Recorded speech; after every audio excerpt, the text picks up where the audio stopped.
Hey guys, how are you? Today what I'm going to teach you is the unfinished segment of the last part, that is the problems on moments and their applications. Guys, if you haven't gone through my previous video on the theory section of the moments and their applications, I would like you to go through the videos.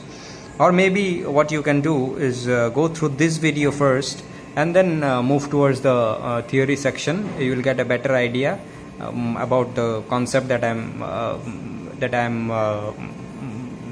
willing to teach you. Okay, anyways, so my first first problem is there's a bar. This is the problem, guys. So there's a bar like of 0.8 meters long, and there's a 15 Newton force given at point A. So how do you find the moment about the hinged point A?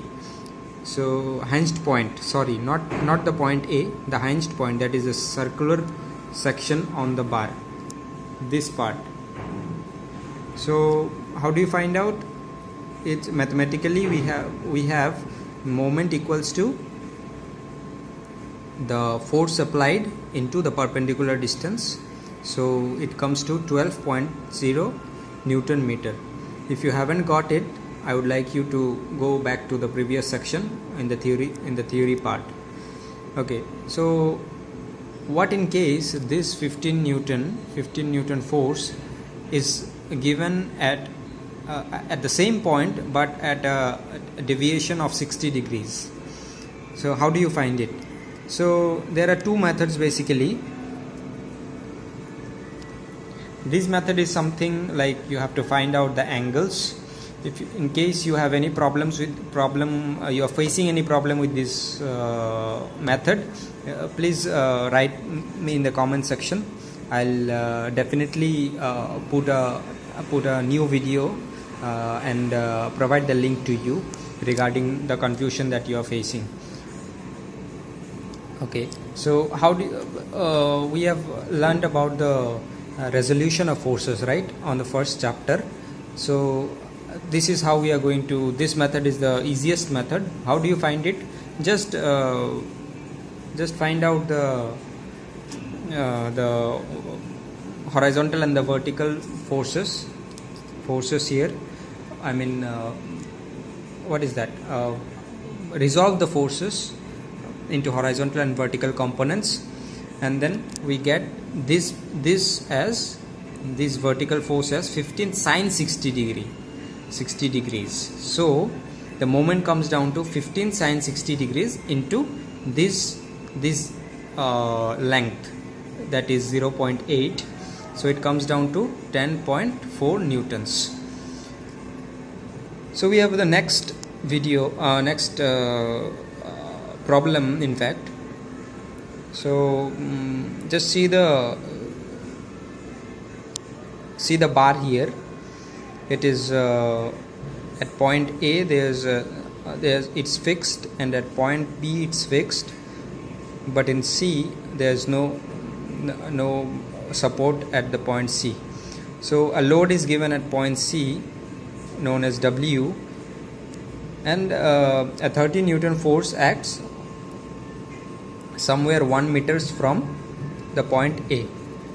So what we need to find out is how much force will be provided at point C, that is W. What is the magnitude of W, so that it does not bend about the point B.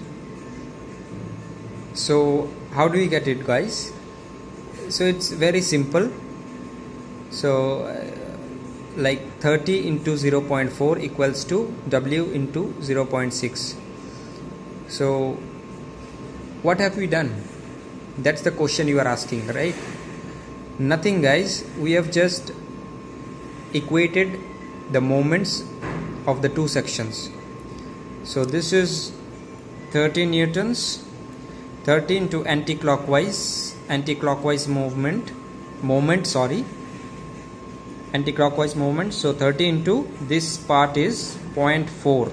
because this length is 1.4 and this is 1 meters. So this comes down to, this length comes down to 1.4 minus 1 meters, 0.4. So 30 into 0.4 anti-clockwise equals to W into 0.6. W into 0.6 means it is a clockwise moment. So equating the two things, we get W equals to 20 Newton. So that's it, guys. We'll move to the next problem.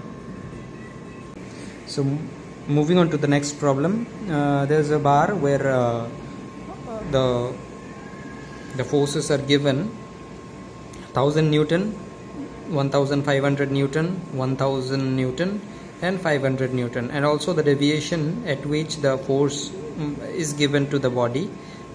For the first is 90 perpendicularly to the body at 90 degrees, the second deviation of 60 degrees, the third at a deviation of 45 degrees, and the fourth at a deviation of 30 degrees.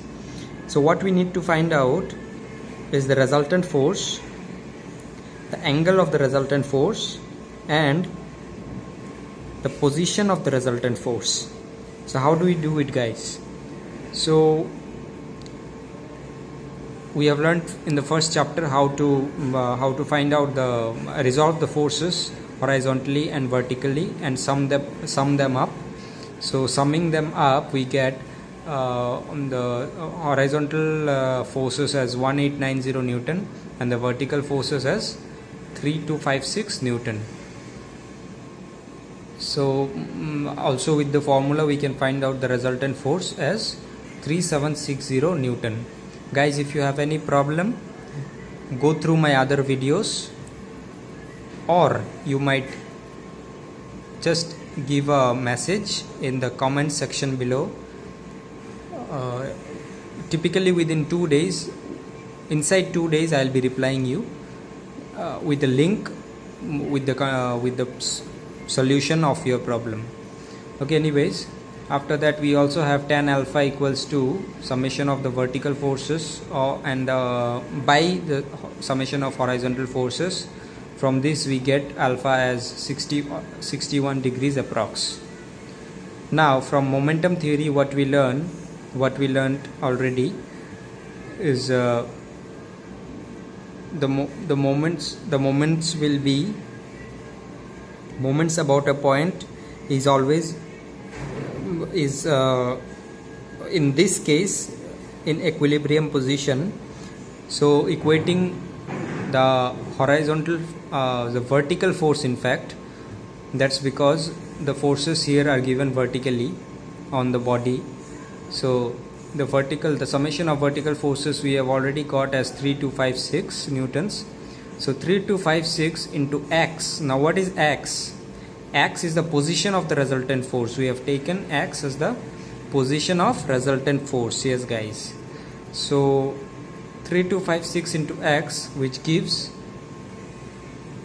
the moments of the other forces. So this actually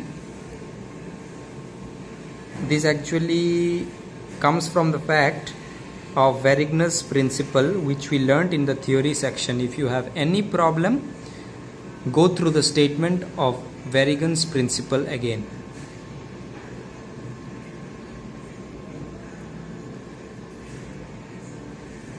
So equating this, we get x as 4.25 meters from point P.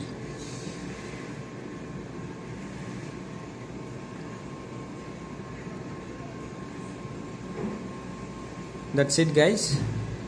Thanks for watching my video. I'll see you in the next video.